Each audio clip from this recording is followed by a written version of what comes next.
दरम्यान लंडनमधून येणारी बहुप्रतीक्षित वाघनखं अखेर साताऱ्यात दाखल झाली। ही वाघनखं साताऱ्यातल्या छत्रपती शिवाजी महाराज संग्रहालयामध्ये ठेवण्यात येणार आहेत। 19 तारखेपासून सर्वांना ही वाघनखं पाहता येतील।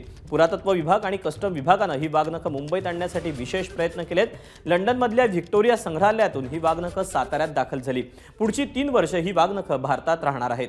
शुक्रवारी सकाळी 11 वाजता साताऱ्यात वाघनखं आणि इतर शिवकालीन शस्त्रास्त्रांच्या प्रदर्शनाचं उद्घाटन होईल। मुख्यमंत्री, दोन्ही उपमुख्यमंत्री आणि सांस्कृतिक कार्यमंत्री सुधीर मुनगंटीवार हे या सोहळ्यासाठी उपस्थित राहतील। याच कार्यक्रमामध्ये प्रतापगड विकास प्राधिकरणाची मुख्यमंत्री घोषणा करणार आहेत।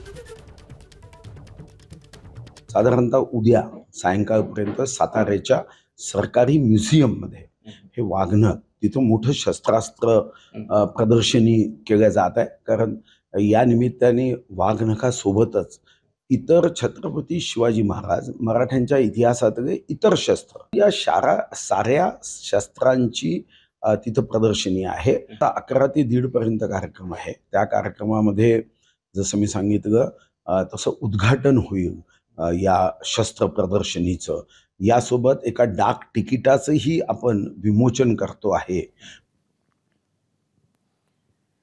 दरम्यान ही वाघनखं आता साताऱ्यात दाखल झालेली आहेत, महाराष्ट्रात दाखल झाली आहेत। महाराष्ट्रामध्ये ही वाघनखं कुठे कुठे ठेवण्यात येणार आहेत त्यावर एक नजर टाकूया।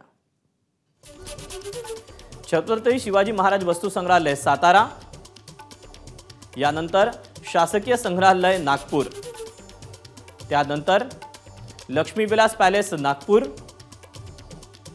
आणि छत्रपती शिवाजी महाराज वस्तू संग्रहालय मुंबई, अशा या विविध संग्रहालयामध्ये ठेवण्यात येणार। आणि त्यानंतर राजधानी दिल्ली इथे शासकीय वस्तू संग्रहालयात देखील ही वाघनखं ठेवण्यात येणार आहेत।